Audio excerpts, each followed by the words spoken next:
جب حضور کی عمر 8 برس کی تھی تو ایک دن اپنے دادا کی چارپائی کے پاس بیٹھ کر زارو قطار رونے لگے، کیونکہ اس یتیم پوتے کے سرپرست اور واحد سہارا عبد المطلب کی بھی وفات ہو گئی۔ جناب عبد المطلب نے موت کے وقت اپنے اس 8 سالہ یتیم پوتے کو اپنے بیٹے ابو طالب کے حوالے کر گئے۔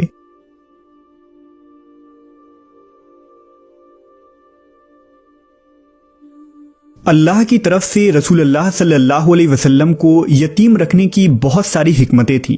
مثلا یتیمی میں انسان خود کو بالکل اکیلا محسوس کرتا ہے، لہٰذا اس اکیلے پن کی وجہ سے حضور نے اللہ سے تعلق جوڑا۔ ایک یتیم کی زندگی تنگی اور پریشانیوں سے بھری ہوتی ہے، لہٰذا ایک یتیم شخص تمام تر مشکلات سے گزرتا ہے اور اس کے اندر احساس ذمہ داری اور مختلف صلاحیتیں پیدا ہوتی ہے۔ ان مشکلات اور تکلیفوں کی وجہ سے ہی یتیم شخص دوسروں کے مقابلے میں زیادہ حساس اور رحم دل ہو جاتا ہے، لہٰذا محمد صلی اللہ علیہ وسلم کو یتیم رکھ کر اللہ نے آپ کے اندر اس طرح کے بے شمار خصوصیات اور کمالات پیدا کر دیں۔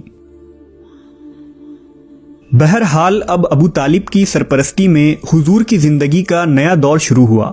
8 سال کی عمر میں جبکہ بچے دنیا کی اونچ نیچ سے بے خبر کھیل کود میں مگن ہوتے ہیں، حضور دن بھر بکریوں کی رکھوالی کرتے، جنگل میں انہیں چرانے لے جاتے، دوپہر کے کھانے میں بیر کھا کر پیٹ بھرتے اور گھر کے چھوٹے بڑے کام کاج کر کے اپنے چچا ابو طالب کا ہاتھ بٹاتے۔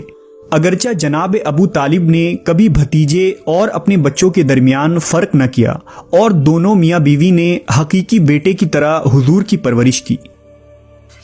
حضور 8-9 سال کی عمر میں ہر صبح شہر سے باہر نکل جاتے اور شام تک اکیلے صحرا میں رہتے تھے۔ اکثر اوقات کھلے آسمان اور بادلوں پر نظر جمائے رکھتے اور سورج ڈھلنے سے پہلے مویشیوں کو لے کر واپس آبادی میں لوٹ آتے۔ جناب ابو طالب ایک تاجر تھے، لہذا محمد صلی اللہ علیہ وسلم کی عمر جب 12 سال کی تھی تو آپ انہیں تجارت کے سلسلے میں اپنے ساتھ ملک شام لے گئے۔ شام کے شہر بصرہ کے نزدیک ان کا قافلہ ٹھہرا۔ روایت ہے کہ جس جگہ ان کے کارواں نے پڑاؤ ڈالا وہاں بحیرہ نامی ایک راہب رہتا تھا۔ بحیرہ نے دیکھا کہ جس درخت کے نیچے قافلہ ٹھہرا ہے اس کی ٹہنیاں خود بخود جھک گئی ہیں۔ اس نے دیکھا کہ ایک 12 سال کا لڑکا قافلہ میں شامل ہے جس پر بادل کا ایک ٹکڑا سایہ کیے ہوئے ہے۔ بحیرہ ایک عالم اور دانشور راہب تھا۔ وہ سمجھ گیا کہ یہ وہی موعود ہے جس کی بشارت ہماری کتابوں میں موجود ہے۔ وہ جناب ابو طالب سے ملا اور ان کو نصیحت کی کہ اپنے بھتیجے کی پوری نگرانی کریں، یہ وہی بچہ ہے جس کا ذکر آسمانی کتابوں میں ہے۔ بحیرہ نے ابو طالب سے کہا کہ انہیں یہاں سے واپس مکہ بھیج دو اور شام نہ لے جاؤ، کیونکہ انہیں یہودیوں سے خطرہ ہے۔ لہذا جناب ابو طالب نے چند غلاموں سمیت حضور صلی اللہ علیہ وسلم کو مکہ واپس بھیج دیا۔ جناب ابو طالب کا بیان ہے کہ میں نے کبھی بھی نہیں دیکھا کہ محمد نے کبھی کسی سے کوئی جھوٹ بولا ہو یا کبھی کسی کو دھوکہ دیا ہو یا کبھی کسی کو کوئی تکلیف دی ہو یا کبھی کوئی بیہودہ بات کی ہو۔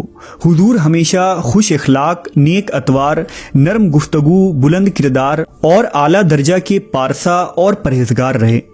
رسول پاک بچپن میں تمام بچوں سے مختلف طبیعت کے مالک تھے۔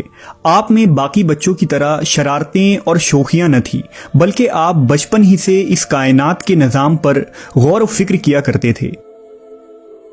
حضور کی جس معاشرے اور سماج میں پرورش ہوئی اور جہاں آپ نے اپنے بچپن اور جوانی کا وقت گزارا، اس میں زناکاری، فحاشی، شراب نوشی، سود، ناچ گانا اور ہر قسم کی برائیاں زوروں پر تھی۔ ایسے معاشرے میں تمام تر برائیوں سے محفوظ رہنا اور کسی معمولی سے معمولی برے عمل سے اپنی سیرت کو داغدار نہ ہونے دینا، یہ ایک غیر معمولی بات ہے۔